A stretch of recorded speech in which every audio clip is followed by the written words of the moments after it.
Hey, welcome back. This is the final section of the resume lesson. It will be one of the longer ones, but it's got a lot of good stuff in it.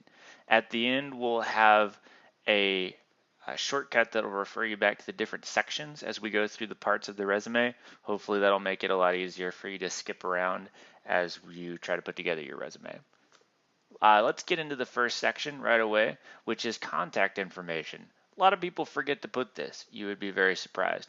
People can't contact you if your information isn't on your resume. A lot of times, the systems that companies will have you apply through will, take this information separate in a field form. Like if you fill it out online, it's still considered appropriate to have on the top of your resume. And since you're putting it right at the top, go ahead and make it large and in charge. Go ahead and put your name real big and in bold so that as they flip through these resumes, they'll remember your name, hopefully. So this is a screenshot of my resume. Now you all know where I live. That's frightening. Another thing, you don't want to have an email address that you'll be embarrassed of. So, if your email address is not appropriate, not professional, or it has like your age in it from when you were 13, like little busy 13 at AOL.com, it's probably not appropriate. You want to stick to something that's more professional. All email is free these days. Just go ahead and make yourself one. I actually have one email set up just for resumes. That way I never miss any kind of communication, like it doesn't go to junk mail, it doesn't get lost in the shuffle. So that's something you might consider doing as you're applying for jobs, especially if you're applying for a couple of different jobs. Summary of qualifications is another section, one that a lot of people don't put in. The research says only 5% of people include this on their resume. But when it's done correctly, it can be really effective. And what it is just it's a brief summary of why you're qualified in sort of a short, truncated sentence arrangement right at the top of your resume under contact information.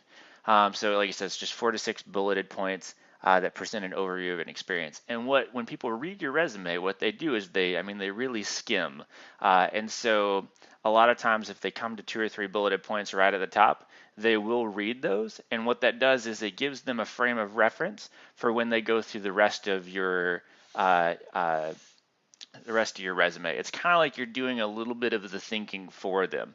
You just kind of tell them what you want them to think about you. And so one example is proven track record of leadership, leading teams to start organizations and be recognized by university and recruit 300 members. Okay, so that's like a cool thing that you can read about. That's one bulleted point example. And then if I'm your potential employer and I read that, and then as I skim through the rest of your resume, I'm going to see the things that back up that statement, in terms of what your job responsibilities were, other things, in your work experience. So this is a tough one to get right, but if you do get it right, it can be very helpful. And we can help you work on this in class to kind of craft that statement that talks about you. All right, an objective is another one. This is an optional one, as is the summary of qualifications. You don't have to do either of these, but I would suggest that you do one of them. And a lot of times people don't know what the objective is, and we get a lot of really funny ones because they don't know what's supposed to go there, and so they just write something, and then it sounds ridiculous. But the objective is supposed to answer 2 questions. It's supposed to say, this is what I want to do, in my career. And then the second part is, these are the skills that I want to use to accomplish that. And so, I read that and I said, this kid wants to do this and he's going to use these skills. And then the rest of your resume backs up that statement, showing examples of these skills in action, of places where you've used them before. So again, it's a sentence fragment. There's no full and complete sentences written in a resume. And much like the summary of qualifications, it sets the tone for the resume. It demonstrates, a professional direction that you have, and tells about like what type of work you're looking for. Here's some examples. Some of these are really bad. Again, we get some really bad ones. Avoid being really general. A position utilizing all of my skills, experience, and knowledge. And that's just, a useless sentence, because what skills, what experience, what knowledge? I don't know. So another one, don't be stupid. My goal is to be a meteorologist, but since I possess no training, I think that's actually posses. Anyway, that's a word that you need to know, that if you spell it wrong, one, you can possess, the other is you're riding out to catch criminals. Anyway, no training in meteorology. I suppose I should try a stock brokerage. People think that's a place to be funny. I don't know why. So don't do those things. Here's a better one. A position as a copy editor for the Sacramento Bee, allowing me to utilize my journalism skills. So again, this says what I want to do. I want a position as a copy editor for the Sacramento Bee, and the skills that I want to use to get me there. So allowing me to utilize my journalism skills. So that's interesting. Here's a second one. To obtain agricultural communication internship utilizing creative writing and interpersonal skills. So again, it says what they want to do and what skills they want to utilize to get them there. So good things. All right, the next one, the big one, education. A couple notes about this as far as what you should include. A lot of people don't know, and then they just sort of follow along with the template, and a lot of these templates are wrong. I would really recommend that you start from scratch, actually, and make your own, or at least start with a template, but know that if you add things to it or take things away, you're doing it better. So whenever you talk about your degree that you're obtained, you want to give the specific level, whether it's a bachelor's or master's, what have you, and then also the title. What a lot of people will put, they'll put like, I got a bachelor's degree from Virginia Tech. And I'm like, well, that's great, but it doesn't tell me anything. So did you get your bachelor's in crop and soil sciences, ag and extension education? What is it in? Also, and I would tell you, refer to your style guide book that I'm going to give you. As far as the correct way to write bachelor's degree, Bachelor of Science, Bachelor of Arts, etc. Always include the university and the college. It helps them maybe identify with you. Maybe they went to this college, who knows? So just don't put Virginia Tech, put Virginia Tech's College of Agriculture and Life Sciences. And include the location of the school, Blacksburg. So Virginia Tech has at least 2 campuses that I'm aware of. And again, this sort of helps them sort of position you and gives you some context whenever they're reading through stacks and stacks of things. So, if I were hiring somebody and I went to the University of Florida, you probably picked up on this by now, and I saw where somebody went to UF and then they were situated in Gainesville. I think, oh, well, maybe we might know the same people, possibly. And always include the date that you graduated or the expected, date. So like May 2013 or expected graduation date, May 2015. Makes sense? Great, super fantastic. Here are some examples. So Master of Science in Mass Communications. So the degree and then the title of the degree, May 2014, California State University, you can read it. So there's no wrong or right way to set this up. But so you can see like both of these vary a little bit, but just make sure that it is punctuated and stylized in a way that makes sure that people can read it. So feel free to bold things, to use italicization, perhaps, italices. Anyway, you can italicize things. More about education. You can include your GPA if you'd like. It's not necessary. Depends on the job. You'll probably have to submit it if you're going for grad school, but definitely don't give it to them if it's less than a 3.0.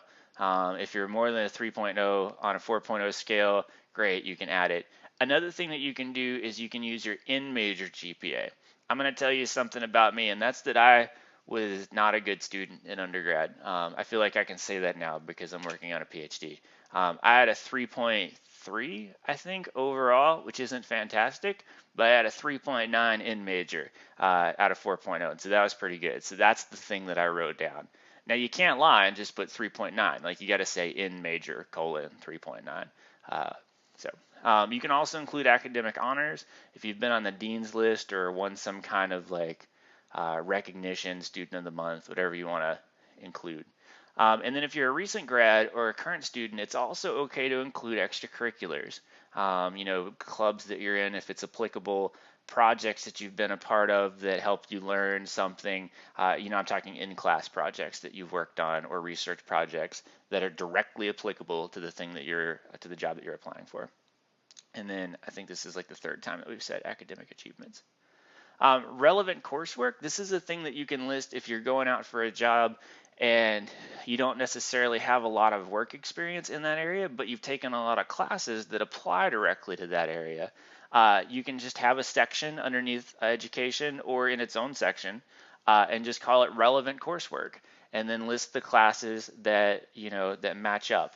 One thing that you do want to do is a lot of times people will just put like what they would call the class casually. So, ag writing is what people put for this class a lot. But you would want to use the course number. So you would want to say AE 3624 and then give the correct name, which is like written communication in agriculture or something like that. And that way, whenever these people want to verify that you did these courses, or maybe they want to look up the course catalog and see what it is that you learn, they can find the right ones. That and they don't think you're lying. So let's move on to work experience now. This one for you guys will typically follow education, but again, it depends on your strengths, but typically it will come after that. And the goal of work experience is not to list stuff that you did. It's to convey to your reader that you've had past successes and that chances are you're going to have future successes. Another goal is to persuade the reader that you're the ideal candidate and that to meet your employer's needs. And so again, we talked about prepping for this moment by going and reading the position description and reading on the web all about your particular job. And this is the time when we start to pull from your experience the things that will hopefully resonate with the person that's reading your resume, and they'll say, "Oh, this is the kid for me." So include positions that are only relevant to the job. This may include volunteer positions, internships, fellowships, or paid positions. And again, emphasize experience or compliments or benefits that are beneficial. So again, don't just list things that you did, like I hauled hay, I answered the phones, I ran the copier. You need to focus on skills that are transferable. And a lot of that just has to do with the way that you think about it, and a lot of it just has to do with the wording. And these are things that are kind of hard for me to convey here, so we'll work on them in class. And then organize the experiences in the most logical way possible, which again, will depend. So there's a couple different ways that you can do this. We'll come to them in just a moment. Okay, so what to include in your headings whenever you're listing your work experience? And this is assuming that you're doing a reverse chronological resume, okay? You want to include your company name, the location, the title, and then under that I have duties plus, which is the thing that we talked about. And so here's some things to think about. Depending on what is most impressive is the thing that you want to put first. There's no right way to do this. So if your title was intern, you probably don't want to have that be the first thing that they read because interns are not a big deal.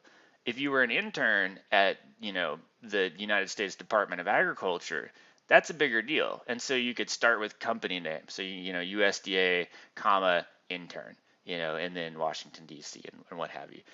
Whatever you decide to do, whether it's to list the company name first or your title first, just be consistent throughout. And so for me, a lot of my titles weren't super important sounding, but I always work for the University of Florida, and that I feel like carries weight. And so that's the thing that I always list first. Whenever it comes to writing out the things that you've done and the accomplishments that you've had, you always want to write in sort of like this broken, truncated sentence style. Again, never write in full sentences like I did this thing here, period. And again, formatting counts. We're going to show you some examples here momentarily, but you basically want to make sure that it's open and airy and that people can access the information without reading it like it's an essay. And then lastly, and this is very important, use action and description words. So don't say I did this, we did these things. You want to implement or develop or create.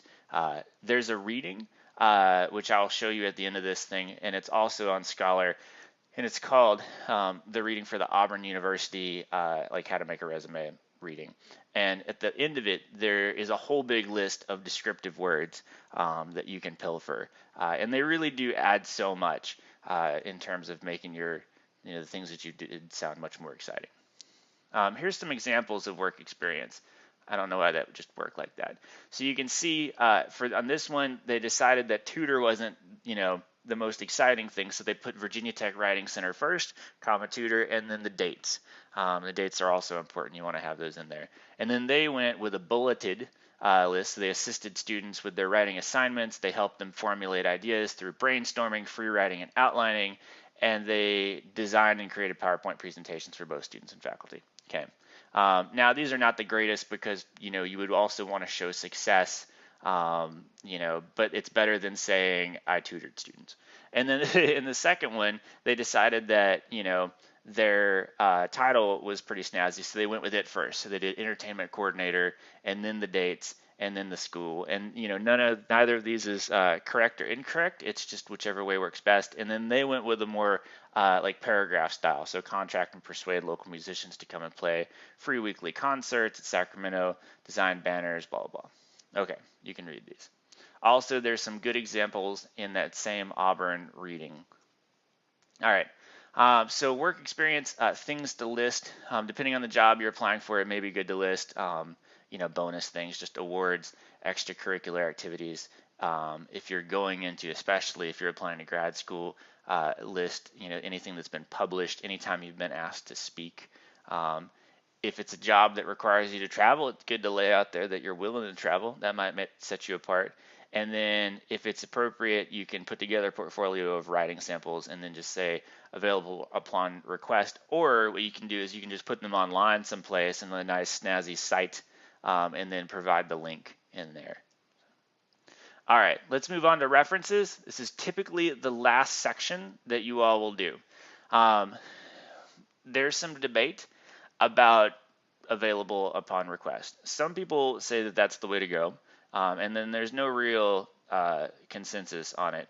My logic is that if you put available upon request, that's an extra step that the person that's hiring then has to go through to be able to interview you. So if you just include the references on the first go, then they can just automatically start calling references. Otherwise, they got to write you and say we're interested, and then you'd have to write them back and say great, and then provide them with the resumes, with the references. So I would just give it to them straight away. So when choosing references, this is kind of important. Like you want to pick people that have had enough direct experience with you that they can make an argument and talk about your accomplishments in a way that conveys to the hirer that they know you well enough to pass judgment on you. The second thing is that you want to get people who are as high up in the organization as possible. Does that make sense?